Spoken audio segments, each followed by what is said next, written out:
join me in welcoming our 2022 Elevation Award winner, Mr. Matt Heineman.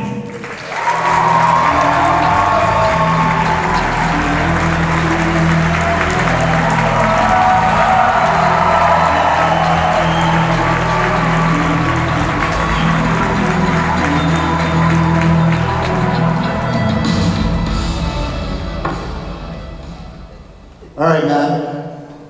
We were roommates 10 years ago, and here we are. Really, though. So to name just a few projects, you have captured the Mexican drug war. You've filmed throughout Syria while ISIS was there. You were just in Afghanistan for the final, I think it was 9 months that the United States was there. You have filmed in some violent places, I think is fair to say. What motivates you to do this line of work? It's definitely not the danger. I think if I look back on all the films I made, I think the through line is trying to take these huge amorphous subjects that are plastered across headlines, that are thrown around like football in Washington, to try to humanize them, to try to put a human face to these topics, whether it be, yeah, as you said, Mexico, opiate epidemic, ISIS, Afghanistan, with the goal of really trying to get people to feel a little bit more, to care a little bit more, because these topics can feel so distant, they can feel so far away, and I want to make you feel like that could be me, or that could be my brother, or my sister, or my cousin, and hopefully, yeah, make it feel like our world is a little bit closer. That was awesome. How great was that?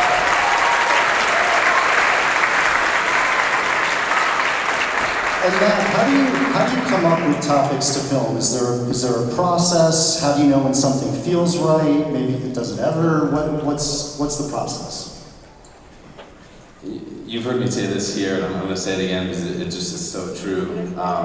When I was 21 years old, I heard a mentor of mine say, if you end up with the story you started with, then you weren't listening along the way, which is good advice for life, and it's good advice for filmmaking. Don't be dogmatic, be open to the story changing. And that's something that I've held incredibly close to my heart, both in the career choices that I make, but also in a macro sense, and then in a micro sense, every single film, every single sort of act, every single shoot day, every single day in the edit room is just, the world is a wonderful, beautiful, free playground, and don't sort of walk into every day with a script. Now, Matt, yeah, of course, let's go. A lot of the students here are figuring out what genres they want to play in. You've done both fiction and nonfiction. What would you say are some of the differences and similarities? I mean, the sort of cliche difference that people talk about is, narrative films are made in the script, docs are made in the edit room. I think we both know that neither one of those are really true. And I think, especially as I've gotten older and with my doc work, I tried to sort of push the genre, push the boundary of what docs can feel like. They can feel as exciting as narrative films. They can have a first act, a second act, a third act. They can have characters that pop off the screen. They can sound big. They can have, great scores. They can have great sound mixes. Like I care about every single frame, every single pixel, every single moment in my films, and they're all argued about and deliberated and thought about. But making films is a slog, and it's hard. So you want to be with people that you love, that support you, that you trust. So I think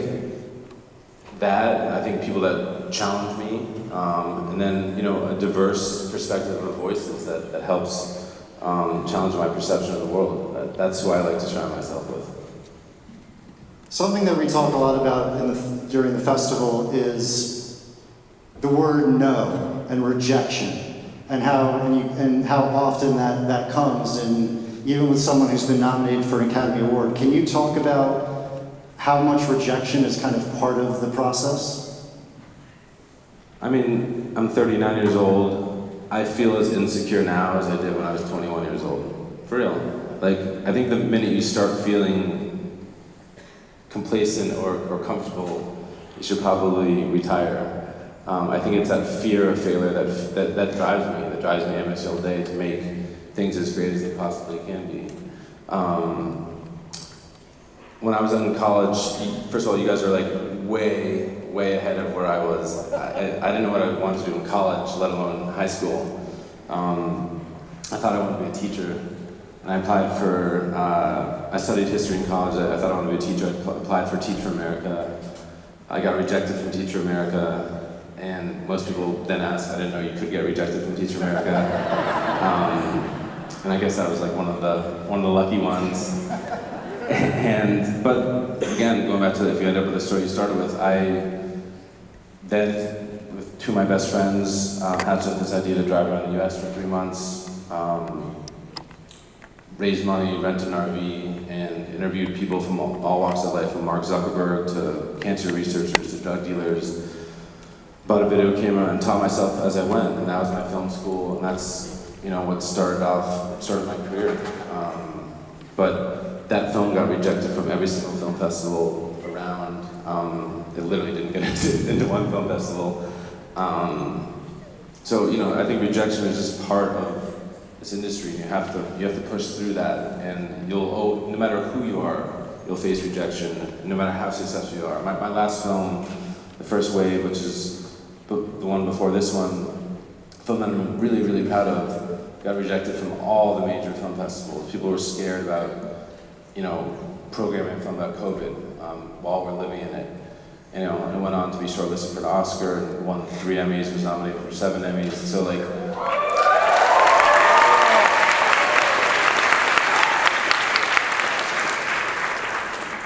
there's so many moments of doubt where as we kept getting rejected, like, do people care about this film? And then it eventually found its audience. So I think if you believe in something, just always keep fighting, because you'll find a path. I know it sounds really cliche, but I think we both would probably agree with that. Of course.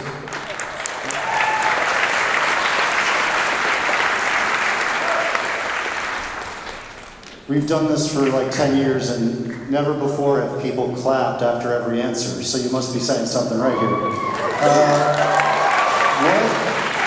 So let's picture you back in high school. What advice would you give the high school version of yourself?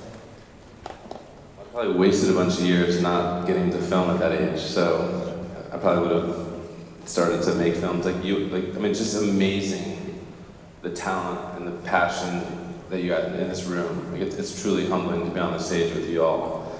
And you're like so far ahead of where I was, so I don't know, probably start making films. But I think, I don't know. It's hard to say what I would say to myself, but I think just believe in yourself and you'll find your way. So last question, you're a very humble guy, but what is the most Hollywood moment that you've had? We have a lot of young filmmakers here, they're going to be at the Oscars one day. What's an experience you've had that we'd all get a kick out of?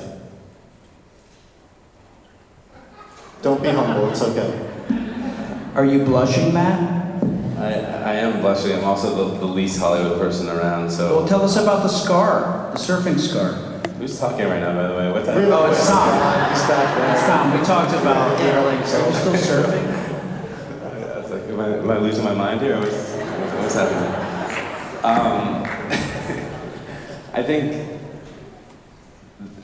I never go to like cool parties when I'm in LA, but I found myself at some party 3 or 4 years ago. I walked into a room and John Mayer, Dave Chappelle, and John Baptiste were jamming in this room, and I just sat there like, what just happened? And going back to if you end up with the story you started with, I ended up meeting John that night, and then I spent the past 8 months making a film with John Baptiste, which is the next film I'm making. So.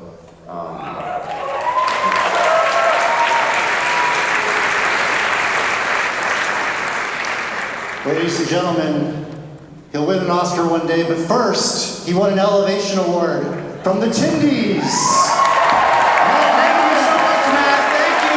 Amazing, Andrew. Matt, thank you so much.